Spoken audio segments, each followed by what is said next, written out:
ये जो ब्रह्मचर्य है, इसके 8 गलतियां होती हैं जिनसे ब्रह्मचर्य क्षीण हो जाता है। पहला, परस्पर दर्शन काम भाव से। स्त्री पुरुष का परस्पर दर्शन, आपने और कोई क्रिया नहीं हुई, केवल आपने काम भाव से युक्त होकर पुरुष को देख लिया या पुरुष स्त्री साधक को देख लिया, बस गंभीरता पूर्वक अंदर वासना पूर्वक आपने देख लिया। अब आपका ब्रह्मचर्य टिक नहीं सकता, किसी भी तरह से क्षीण हो जाएगा, आपको पता भी नहीं चलेगा। ये 8 प्रकार की गलतियों को सुधार कर लिया जाए तो पूर्ण ब्रह्मचर्य का अनुभव होने लगेगा। कभी भी किसी माता बहन की तरफ दृष्टि जाए, तत्काल उनमें भगवती का भाव करते हुए, जगदम्बा का भाव करते हुए, या श्री जी की सहचरियों का भाव करते हुए, या अपनी बहन का भाव करते हुए। हाँ, अपनी बहन में कहीं गलती भावना थोड़ी आती है, अपनी माँ में कहीं गलत भावना थोड़ी आती है, अपनी बेटी में कहीं गलत भावना थोड़ी आती है। ऐसे सद्भाव रखिए, कोशिश कीजिए कि उनके मस्तक और केशों पर, नेत्रों पर दृष्टि न जाए, चरणों पर दृष्टि रहे। जो चाहे आपन कल्याणा, सुजस सुमति शुभगति शुभनाना, सो परनार लीलार गुसाई, तजो चौथ के चंद्र किनाई। जैसे चौथ के चंद्रमा को देखने से कलंक लगता है, लोग बचते हैं, ऐसे ही माता बहनों के नेत्र, मस्तक और केस, इन 3 को देखने के लिए अपनी दृष्टि को बचा लो। नेत्रों में नेत्र न मिलने पावे, उनके ललाट और उनके केस पास पर दृष्टि न जाने पावे, उनके चरणों पर दृष्टि रहे। संभाषण करना हो तो सर नीचा करके ही उनसे संभाषण करो। ये आद्य शक्ति जगदम्बा के अंश स्वरूपा है, ये श्री जी की सहचरी है। ऐसा भाव रखकर उनसे वार्ता करो। ज्यादा देर वार्ता मत करो, ये एकांत में वार्ता मत करो। जहां दर्शन हो तत्काल नेत्र हटा लो। अगर दर्शन होते ही आपने काम भाव से उनको देख लिया तो फिर आप ब्रह्मचर्य नहीं रह सकते, या वो ब्रह्मचर्य नहीं रह सकती जिसने पुरुष को काम भाव से देख लिया। पहली गलती। दूसरा है स्पर्श करना, किसी भी बहाने से परस्पर स्पर्श करना, किसी भी अंग का स्पर्श करना। हम भले प्रकट नहीं कर रहे हैं अपनी वासना, लेकिन किसी भी बहाने से पुरुष या स्त्री के शरीर का स्पर्श करना परस्पर विपरीत भावना से, ये दूसरा लक्षण। यदि आप प्रकट तो नहीं कर रहे लेकिन किसी भी बहाने से आप स्पर्श कर रहे हैं, आपके अंदर काम का भाव चल रहा है, तो आप ब्रह्मचर्य नहीं रह सकते, आपका ब्रह्मचर्य क्षीण हो जाएगा। दूसरी गलती। तीसरी गलती, केल विलास क्रीड़ा को देखना। किसी भी जीव के केल विलास क्रीड़ा को देखने से अपने मन में वैसी भावुकता प्रकट हो जाती है और हम ब्रह्मचर्य खो बैठते हैं। चौथी बात, परस्पर बैठ करके एक दूसरे के रूप का गान करना। आप बड़ी सुंदर हो, या आप बड़े सुंदर हो, आपकी बहुत याद आती है, या वो बहुत सुंदर है, वो हमको बहुत चाहती है, वो हमको बहुत चाहते हैं। ऐसी परस्पर में वार्ता करना या एकांत में उसके गुण कीर्तन करने से ब्रह्मचर्य का नाश हो जाता है। पांचों, एकांत में बैठ करके भाषण करना। एकांत में बैठकर कभी भी साधक को ऐसी गलती कभी नहीं करनी, भले वो भागवती उपदेश क्यों न हो। जब आप देख लीजिए कि हमारे चित्त पर पुरुषत्व का अभिमान नष्ट हो गया है, किसी भी स्थिति में हमारे हृदय में भावना नहीं आएगी कि भोग्य वस्तु है, तो फिर सच्चिदानंद भगवान की अपार कृपा है कि त्रिभुवन में आपको कोई हिला नहीं सकता। नहीं स्वात्मा रामम विषय मृग तृष्णाम भ्रमयति। ज्ञानी भ्रष्ट हो सकता है लेकिन बोधवान नहीं, भक्त विचलित हो सकता है लेकिन प्रेमी नहीं।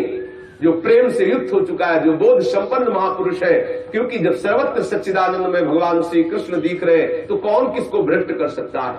जब तक स्त्री पुरुष का अहम है तभी तक ऐसी भावना का जो भयावह स्वरूप है उससे बचना चाहिए, तभी तक ऐसी भावना हमारे हृदय में हावी होती है। इसलिए साधक को कभी भी एकांत में, स्त्री शरीर साधक को कभी भी पुरुष शरीर साधक से एकांत में कभी भी भाषण नहीं करना चाहिए। अगर करने का अवसर आए तो मैदान में आ जाना चाहिए, खुले में आ जाना चाहिए, जहां सब लोग आपको देख रहे हो, जिससे आपके हृदय में वो गलती नहीं होने पाएगी। यदि आप ऐसा कर रहे, भले भागवती उपदेश ही कर रहे हैं, तो भी आप ब्रह्मचर्य नहीं रह सकते, ऐसा शास्त्र का आदेश है। एकांत में किसी स्त्री को दूर से देखकर या पुरुष शरीर को देख करके भोग का संकल्प कर लेना, वासना का संकल्प कर लेना, ये ब्रह्मचर्य का नाश कर देने वाला संकल्प होता है। दृढ़ निश्चय कर लेना, संकल्प कर लेना। या विपरीत देह वाले, जैसे पुरुष या स्त्री, विपरीत देह वाले संग में एकांतिक केली कर लेना।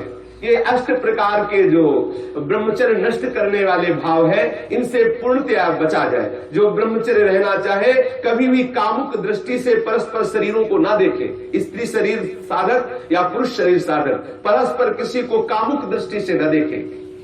कभी बुरी भावना से किसी भी माता बहन का स्पर्श न करे। कभी भी किसी भी तरह से अपने निकट ना आने दे, ना उनके निकट जाए।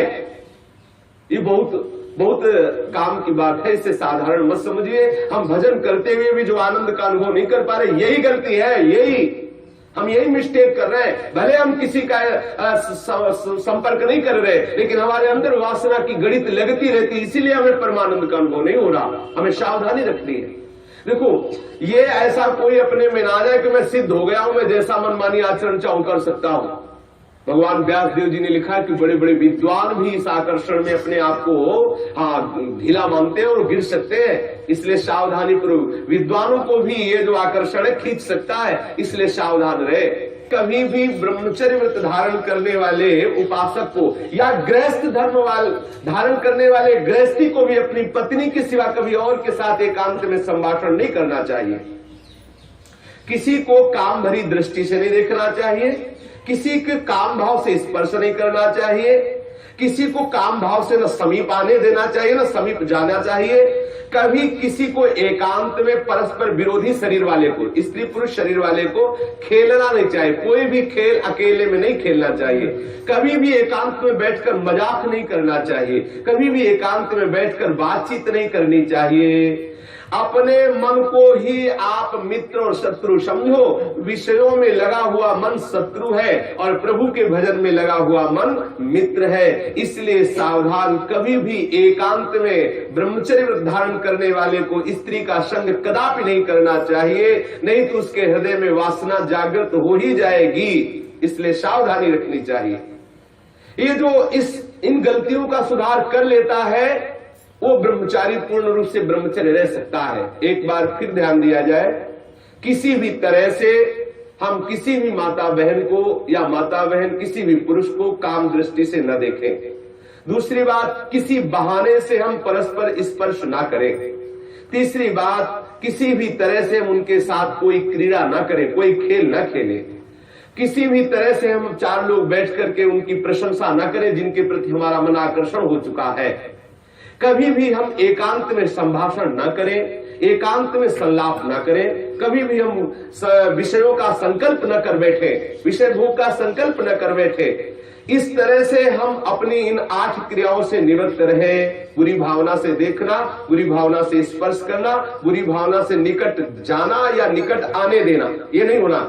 बुरी भावना के साथ अंदर से भावना बुरा रखते हुए खेल खेलना, मजाक करना, बातचीत करना, इस तरह से अपने मन को हम विषयों से बचा सकते हैं। अगर इन 8 क्रियाओं से बचा ले गए तो हम ब्रह्मचर्य रह सकते हैं।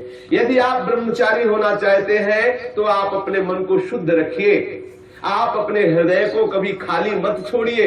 हृदय खाली रहेगा, मन अशुद्ध रहेगा तो शरीर में ब्रह्मचर्य रह नहीं सकते। और जिसका हृदय और शरीर और मन तीनों अशुद्ध है, वो कभी भजन नहीं कर सकता। इसलिए सावधान। आज तो और बहुत बुरी दशा हो रही है। भक्ति के नाम पर वासना का पोषण करते हैं, भक्ति के नाम पर। हम सखी तुम सखा, ये समझ जाने कौन सा नाटक। भगवान कैसे कैसे प्रपंच चल गए हैं, कैसे कैसे प्रपंचिक लोग अपनी वासना की पूर्ति के लिए भक्ति का आडंबर कर रहे हैं। भक्ति को हंसी मजाक समझा जा रहा है। राधा कृष्ण की महाप्रेममयी लीलाओं को कैसे किस भावना से घसीटा जा रहा है। बहुत दुर्गति होगी, बहुत सावधान। वो देख रहा है जो सबको देख ले। अरे कोई देखे न देखे, तुम तो देख ही रहे हो ना, तुम्ही को वहां बोलना पड़ेगा, वहां तुम छुपा नहीं सकते। सर्वशक्तिमान भगवान तुम्हारे